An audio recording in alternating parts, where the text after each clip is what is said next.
Eco Tejas ఇది వచ్చేసి ముఖ్యంగా రైతులకు ముఖ్యంగా ఇంపార్టెంట్ కదా సార్. పాల వ్యాపారం చేసుకునే వాళ్ళకు పిండి సంచులు కొట్టుకోవడానికి మన ముఖ్యంగా ఏంటంటే గ్రాస్ గడ్డి కొట్టుకోవడానికి వాళ్ళకు ముఖ్యంగా చాలా ఇంపార్టెంట్గా ఉంటుంది సార్. ఇది వచ్చేసి ఒకసారి ఛార్జింగ్ చేసుకున్నామంటే ఎటువంటి ఖర్చు లేదు సార్, జీరో ఛార్జింగ్. ఇది మనం ఒకసారి ఛార్జింగ్ చేసుకుంటే 100 నుంచి 120 కిలోమీటర్ మైలేజ్ వస్తుంది సార్. ఇది వితౌట్ రిజిస్ట్రేషన్. ఇది రిజిస్ట్రేషన్ కూడా అవసరం లేదు దీనికి, ఎవరైనా నడుపుకోవచ్చు.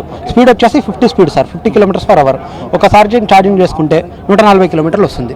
ఇది ముఖ్యంగా 450 కిలోలు వెయిట్ లాగుతుంది. ఒక చిన్న ఆటో లాగా పనిచేస్తుంది సార్. ఇది ఏం ఐటమ్స్ క్యారీ చేసుకోవచ్చు సార్. దీంట్లో ముఖ్యంగా వచ్చేసి అగ్రికల్చర్కి మన రైతుల వ్యాపారం ఎరువులు వాడుకోవడానికి, ఇంకొకటి వచ్చేసి పాల వ్యాపారం చేసుకోవడానికి, గడ్డి మోపులకి, దానికి ముఖ్యంగా చాలా పనిచేస్తుంది సార్. ఇది సీట్ కింద సార్ మనము సీట్ కింద మనం చార్జర్ క్యారీ చేయొచ్చు, ప్లస్ ఇంకా టిఫిన్ బాక్స్ క్యారీ చేసుకోవచ్చు, ఇంకా లంచ్ బాక్స్. ఇంకొకటి సస్పెన్షన్స్ కూడా హెవీ సస్పెన్షన్స్ ఉంటుంది సార్.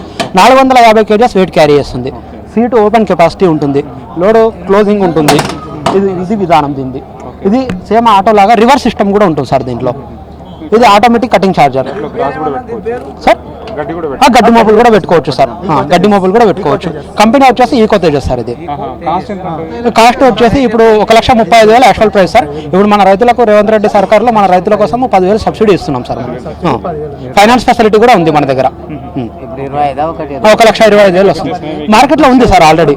మన కంపెనీ స్టార్ట్ చేసి 1 year అవుతుంది. మన మహబూబ్నగర్లో తెలంగాణ చౌరస్తా దగ్గర మన షోరూమ్ ఉంది సార్. మన అట్లా ఎన్ని గంటలు పెడితే ఎన్ని గంటలు సార్? మనం ఛార్జింగ్ 4 నుంచి 5 గంటలు పెట్టుకోవాలి సార్. ఇది 4 నుంచి 5 గంటలు పెట్టుకుంటే లోడ్ లేకుండా అయితే 140 కిలోమీటర్ వస్తుంది. లోడ్తో అయితే 100 నుంచి 120 కిలోమీటర్లు వస్తుంది.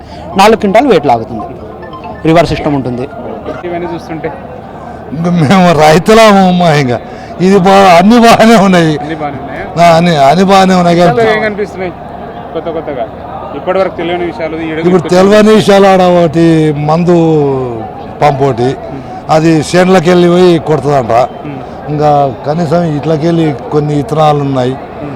బండ్లు కూడా పెద్ద పెద్ద బండ్లు ఉన్నాయి. ఇంకా మా దగ్గర కూడా ఉన్నాయి, కానీ మా చిన్న బండ్లు ఇవి పెద్ద బండ్లు అన్నారు. మేలే. ఇప్పుడు ఇంక ఈ కాలంలో మొత్తం రైతు కూలీలు దొరకారు. ఇంకా మొత్తం మిషన్లతో తయారు చేసుకోవాల్సిందే. అట్లా